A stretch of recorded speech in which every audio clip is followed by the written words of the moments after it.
प्रिय श्रद्धालुओं, जय श्री कृष्ण, जय श्री राम, जय श्री राधे राधे, जय श्री महाकाल।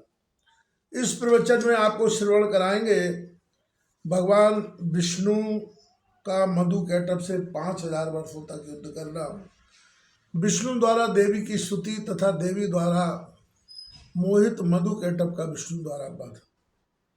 जब भगवान विष्णु के शरीर से निद्रा देवी निकली उस समय उनके नेत्र, मुख, नासिका, भुजा, हृदय तथा वक्ष स्थल से निकलकर वे श्रेष्ठ तामसी शक्ति आकाश में स्थित हो गई। तब भगवान विष्णु भी बार बार जमाई लेते हुए उठ खड़े हुए। तब वहाँ भगवान विष्णु ने भय से कांपते हुए ब्रह्मा जी को देखा और उन्होंने गंभीर वाणी में कहा, हे कमलोद्भव ब्रह्मा जी, आप तपस्या छोड़कर यहाँ कैसे आ गए हैं? आप इतने चिंतित एवं भयभीत क्यों हो रहे हैं? ब्रह्मा जी बोले, हे देव, आपके कानों के बल से 2 महादानव पैदा हो गए हैं जो महाभयंकर एवं महाबली है, जिनका नाम मधु और कैटभ है। उन्हीं दोनों के भय से मैं आपके पास आया हूँ। हे जगतपते, आप मुझ भयभीत तथा किंग कर्तव्य विमूढ़ की रक्षा कीजिए। विष्णु बोले, ब्राह्मण, अब आप निर्भय हो जाइए, उनकी मृत्यु निकट है, इसलिए वे यहाँ युद्ध करने के लिए आएंगे और मैं उन दोनों दैत्यों का वध कर दूंगा। इस प्रकार भगवान विष्णु ब्रह्मा से कह ही रहे थे कि मधु और कैटभ दोनों महाबली दानव ब्रह्मा को खोजते हुए वहां आ पहुंचे। वे दैत्य उस महासागर के जल में बिना किसी अविलंब के निश्चित होकर खड़े थे। वे ब्रह्मा जी से कहने लगे, तुम भागकर इनके पास क्यों आए? अब तुम युद्ध करो, इनके देखते देखते ही हम तुम्हें मार डालेंगे। तत्पश्चात से सैया पर सोने वाले इस पुरुष को भी मार डालेंगे।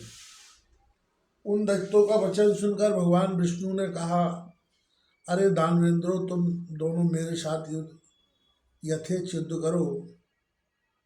मैं तुम दोनों दैत्यों का घमंड चूर चूर कर डालूंगा। यह सुनते ही जल में खड़े निराधार उन दैत्यों के नेत्र क्रोध से लाल हो गए और दोनों भयंकर दानव युद्ध करने को तैयार हो गए। उनमें मधु दैत्य कुपित होकर विष्णु से युद्ध करने के लिए शीघ्र ही चल पड़ा और कैटभ वहीं खड़ा रहा।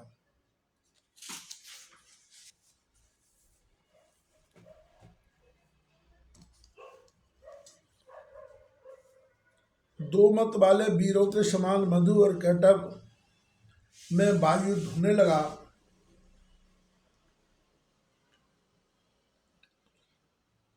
जब मधु थक गया तब कैटभ उनसे लड़ने लगा। इस प्रकार क्रमशः कुपित एवं मदान्ध दोनों दैत्य परम प्रतापी भगवान विष्णु के साथ बारी बारी से बाहुयुद्ध करते करते भी वे दैत्य नहीं थके। तब भगवान विष्णु को गिलानी होने लगी और इस प्रकार युद्ध करते हुए 5000 वर्ष बीत गए। तब भगवान विष्णु दैत्यों को मृत्यु की उपाय सोचने लगे। ध्यान की अवस्था में होकर विचार करने पर उन्हें ज्ञात हो गया कि इन दोनों को देवी के द्वारा इच्छा मृत्यु का वरदान प्राप्त है। इसी कारण ये थकते नहीं। देवी ने जो वरदान दिया है वह भी अत्यंत कठिन है।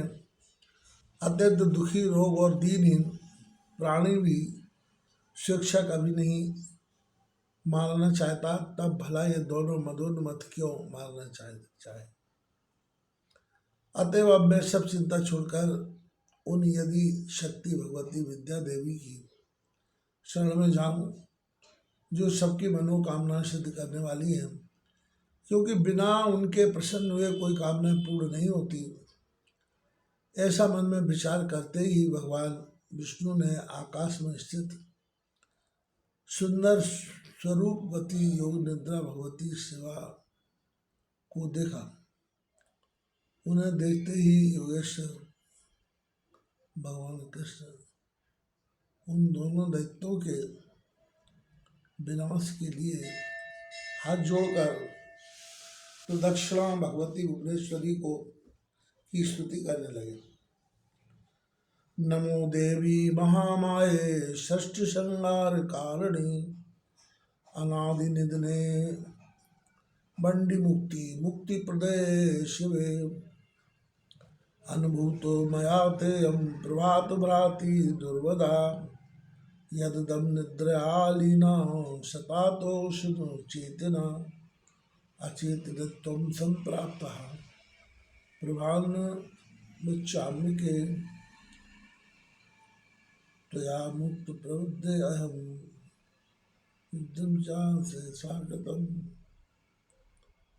प्रार्थय त्वयिषीकेश मनो अमिल सितंबरम तुष्टो स्वस्थ युद्धेन वासुदेभ्यो दुतेन च तयोस्तुजनम श्रुत्वा प्रत्युवाच भवो मध्य में तुष्टो मम बध्यानुभावपि। प्रथम स्कंद श्रीमद्देवी भागवत अध्याय 2 के 40वें श्लोक से 40वें तक 10 श्लोकों में भगवान विष्णु ने स्तुति की है। हे देवी, हे महामाये, हे षष्ठी संहार कारिणी, हे आदि अंतरहित, हे चंडी, हे मुक्ति मुक्ति प्रदायिनी शिवे, आपको नमस्कार है। हे देवी, मैं आपको सगुण तथा निर्गुण रूप को नहीं जानता, फिर भी जो आपके असंख्य अद्भुत चरित्र हैं उन्हें जान पाऊंगा। मैंने आपके अत्यंत दुर्घट प्रभाव को आज जाना है, जबकि मैं आपके द्वारा प्रेरित योग निद्रा में विलीन होकर अचेत हो गया था। दानवों के युद्ध से मैं थक गया, किंतु वे नहीं थके, क्योंकि उन्हें आपका वरदान प्राप्त था। बाद में मुझे ज्ञात हुआ कि आपने उन्हें इच्छा मरण का अद्भुत वरदान दिया है। यह जानकर आज मैं शरणदायिनी आपकी शरण में आया हूँ।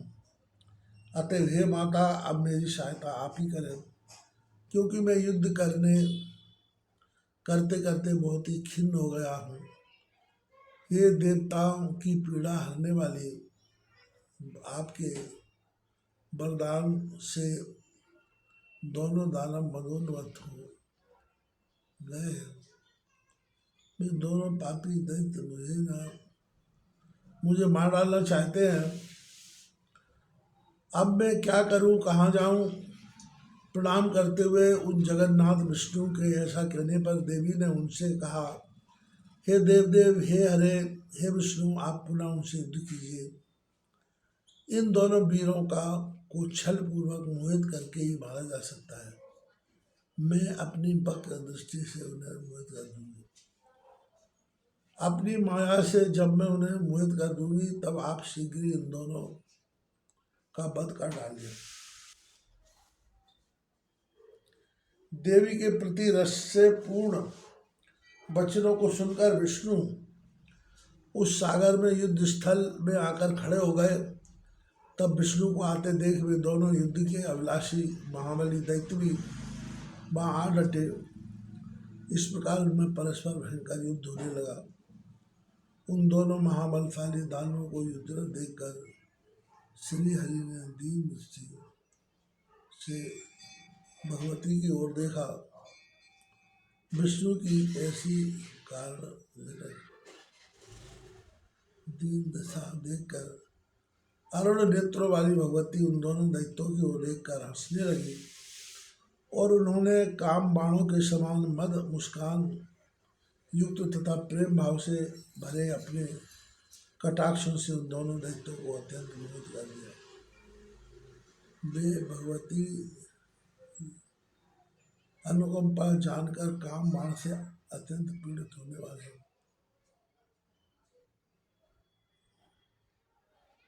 और अपूर्व भगवती को देखते हुए वही खड़े रहे। भगवान विष्णु भी देवी के उस प्रयत्न को समझ गए।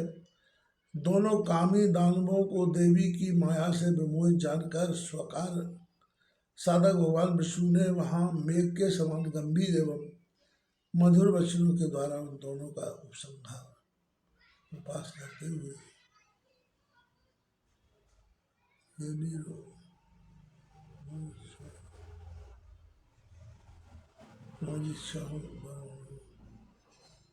दोनों के अतुल्य मन को देखकर बहुत संतुष्ट हुए।